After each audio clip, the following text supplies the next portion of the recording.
Meanwhile, Israel has been hit by one of the most severe ecological disasters in recent times, an oil spill that has drenched much of its Mediterranean shoreline with tar. The authorities are trying to find the ship responsible for it. They're also preparing for a cleanup. They say it could take months, even years to complete. The threat to marine life is severe, but the question is, why does it take an oil spill for us to wake up to the reality of marine pollution? A massive cleanup is underway in Israel. Thousands of soldiers and machines have been deployed for the operation. Their mission is to clean the country's blackened beaches.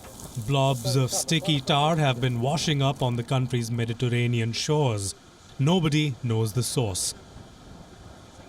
But the damage to local wildlife is quite evident. Images released by Israeli government handles show several sea turtles drenched in tar. A 17-meter-long fin whale also washed up on one of the beaches. The autopsy found the mammal's body filled with oil-based material. The extent of the pollution is so bad that Israel's Prime Minister Benjamin Netanyahu himself toured a portion of the tar-drenched coastline.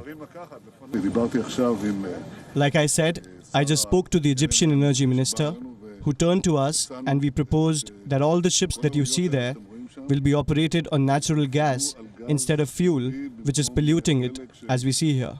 I think that if there is a union of several countries, we can create it within several years, a huge change. The spill likely happened a week ago, when a winter storm had engulfed West Asia, making it harder to see the tar approaching. It is unclear which ship is responsible. Israeli authorities are working with European officials to review satellite images. But for now, it's manual labor that will have to deal with the situation. For now, it's the manual labor. Let the big scientists say what to do the next stage. For now, it's picking up because it's still cold, so it doesn't melt, it doesn't go inside the sand. We can pick up the big chunks and maybe the first layer of sand. But as long as it's cold, it's okay. When it's going to be warm, it's going to stick, it's going to be liquefied, it's going to come inside everything. Oil spills account for just 10% of the global marine oil pollution. Most of it is the result of everyday maritime traffic. Illegal dumping, tank cleaning, and onshore industrial activities, the damage they cause is slow but irreversible. As Israel struggles to clean its beaches of tar, it is of utmost importance to keep this grim reality in mind.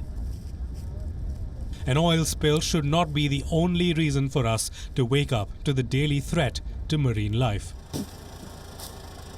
Bureau Report, WION, World is One.